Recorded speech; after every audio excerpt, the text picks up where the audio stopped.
Hey everyone, and welcome back to the channel for the next installment of our Let's Talk Entertainment and Figure series. And today's going to be another classic, I think. We're going to go back into television a little bit and look at a show that was extremely popular, although it definitely went through a series of ups and downs and maybe overstayed its welcome a little too much. But I think it was a staple of 90s television, and as science fiction fans and fans of the genre, it was something that it was definitely a staple for us, and that is The X-Files, which premiered in 1993 by Chris Carter, who seemed to have a hand in so many things. Besides The X-Files, he did Millennium, and I think there was another show he did about virtual reality that unfortunately only lasted a season. But his biggest hit, without a doubt, was The X-Files, which even launched into I think it was after the fourth season, it actually had its first movie, full cinematic release, which was actually really a good movie. And it starred David Duchovny and Gillian Anderson as FBI special agents Fox Mulder and Dana Scully. And look, before we even get into the show, I think one of the things that made the show was the chemistry between the two main stars, right? Between Gillian Anderson and David Duchovny. And as a funny aside, apparently they really didn't like each other at first, and there was a lot of tension, although that changed over the years. But without them and without that constant interplay back and forth, I don't think the show would have been as successful as it was. And I think what's telling about that is, towards the later seasons, David Duchovny decided to leave the show, and he was replaced with Robert Patrick and I think her name was Annabeth Gish as new agents, and Gillian Anderson was still involved. It was a great way to rejuvenate the show at times, but it also felt like you were missing a key aspect of it. So it just really went to show you how important that chemistry was. So if you haven't watched the show, it was on for, I think, 8 or 9 seasons, and then there was an attempt to relaunch the show with a mini season, and then followed by like a 10-episode season that didn't do well. So obviously the show kind of petered away. But during its heyday, it was pretty impressive. It was very much a story of the week kind of thing, and Fox Mulder had essentially reopened this very obscure division of the FBI known as the X-Files, where they investigated paranormal activities. And Gillian Anderson, who was the skeptic of the two, was sent over by her superiors to essentially spy on Mulder and see what it was that he was doing. So that was the basic premise. And obviously it was a monster of the week kind of story of the week thing, but there was an underlying mythology to the show that, I'll be honest, as much as I loved it, got extremely complicated, and at times it didn't feel like they knew exactly, the producers and the writers didn't know exactly what they were doing, and they kind of wrote themselves into these corners and then had the mythology jump into other directions. Fox Mulder ended up having like a half-brother. The family dynamics were really bizarre at times. It was a good story, but in an effort to string us along, I feel like they kept on extending the end game to a point where there ended up being no end game or no satisfying conclusion. But there were some really great moments in the show, even without those, right? And some of the best episodes to me were episodes that didn't necessarily involve the overarching mythology, right? We had an episode early on where where Dana Scully and Mulder have to go to Antarctica, or I don't know if it's Antarctica or just an Arctic research station, where there's a parasite that basically has been awoken that gets into bodies and causes some kind of reaction, and it's very much an homage to The Thing, right? So it's really done well. There's another one where ultimately Scully gets kidnapped, and we think she might have been abducted by aliens. Interesting storyline, but it's really well done. And you also had great creatures, right? There was one where there was a villain that essentially would awaken every certain number of years to kill people, and he had fingers that elongated, and he could fit into the smallest of crevices. His name was Toombs. They did some really, really intriguing things with the show. And we also got to meet some great antagonists, right? cigarette smoking man, who became the main villain for the show. He was a guy in a suit, but he was always a guy that was present and overseeing everything good and bad that happened to Mulder and Scully. And we even had other characters that were introduced after Scully's abduction, like Alex Krycek, who became Mulder's partner for a moment until we found out that he was part of this broader conspiracy. So it was really a show that had some great episodes. I'm trying to think about the other ones. There was one where, and I'm sorry if I forget the names, but these are the ones that still stick to in my mind today. There's one where I think these loggers cut down a tree and awakened some dormant species of insect, and we end up seeing Mulder and Scully in the woods basically running away from this, and it was kind of like a, not the best special effects given the age, but it was a very good show. And I think the other episode that I really liked was it was where it was about the Fountain of Youth and the potential for these creatures in the woods. It felt very much like Predator, but it was a spooky episode where you even had this creature kind of pursue this kid in his house, and all you could see were the green eyes. It was well done, right? When the show hit, it hit. When it didn't, it didn't. Let's be honest. But I think there were a lot more hits than misses on the episodes, and there were a lot of memorable moments. And it wasn't a show that was always serious and dour. There were moments of extreme levity, right, and humor. Mulder and Scully pretending to be a married couple infiltrating like an HOA where anybody who violates the HOA rules ends up dead. It was pretty funny. And again, you had some great characters, like besides our two leads, Alex Krycek, Robert Patrick again as Agent John Doggett was actually pretty memorable as well.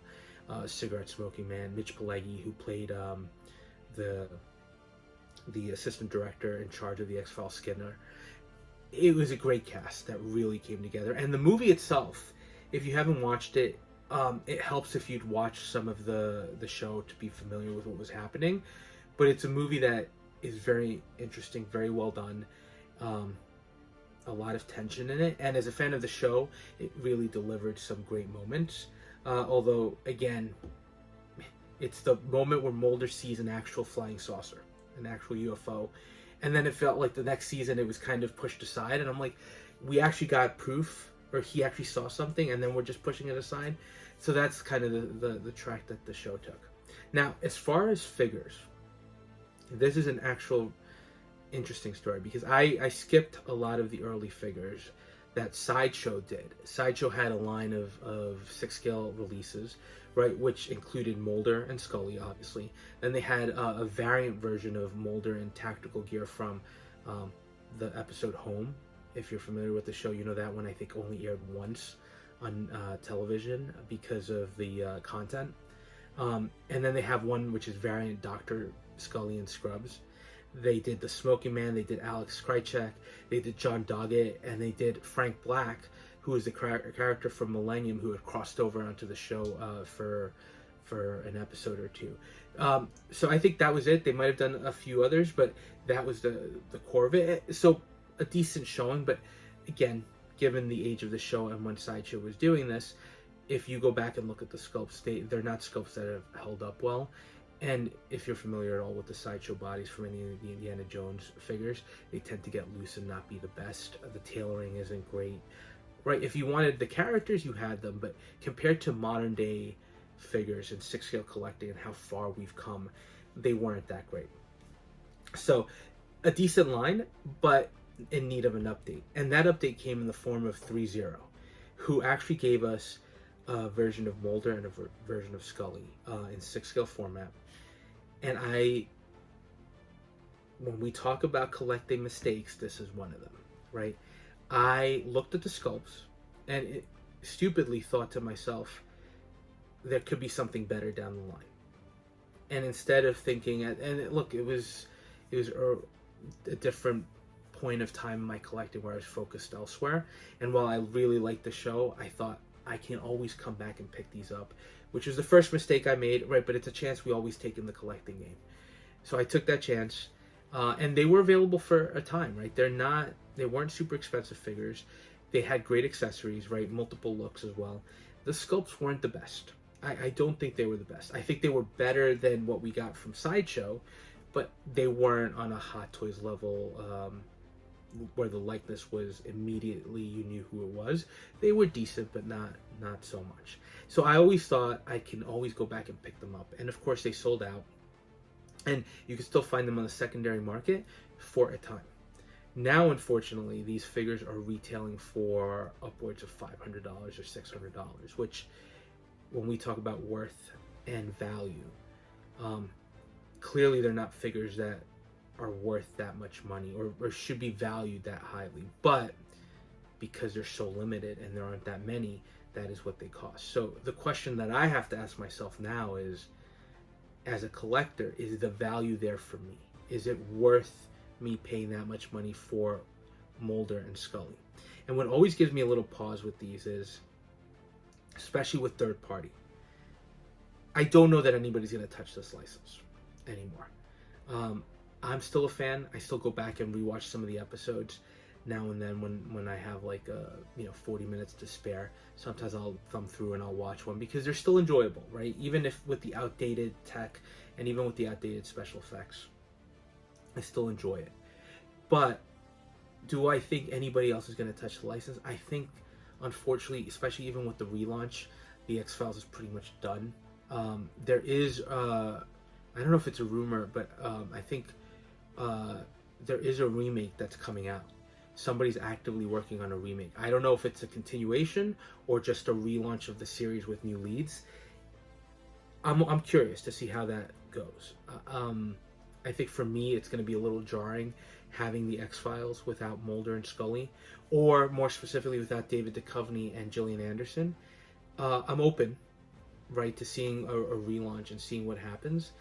But I think they have big shoes to fill. And I think what made that show was the chemistry between the two actors. So it's important for a future launching of the X-Files, a relaunch, that they find two characters that mesh equally as well and that have that chemistry, because otherwise I think the show could be dead on arrival. That's what made the show. Now, as far as figures, again, do I think anybody's going to touch another Mulder and Scully? Maybe a third party. And the reason I say maybe is we've seen some wacky releases, right? We saw Jack Dawson, like the fourth version of that character, come out from Yang Toys. We've seen Present Toys tackle a bunch of different things. We've seen companies like 108 Toys come out with random 90s figures that clearly there is a demand for, to a smaller degree. So I'm curious if someone might come back at some point and say, we'll make our own versions of these characters. I think it's unlikely. And if you disagree, let me know, but I don't think that's likely. And then the question that still hangs over my head is, do I jump into the deep end and try to get these figures on the secondary market for the amount that they're going for? Unless you guys know of some place that's selling them for less than $500, that might be what I have to do. And it's going to be painful, but if I want those two characters in the collection, that might be the only option available to me. So let this be cautionary tale, maybe. If you really like a figure, and look, this is part of collecting, right? We're not always able to buy everything we want. I buy a number of things, and even then, I have to leave a lot of things on the table because I just don't have the budget for it. I'm starting to run out of space, right? Space is always a concern. So there's just a lot to consider. And at the time when these came out, these were at the cutoff point, essentially.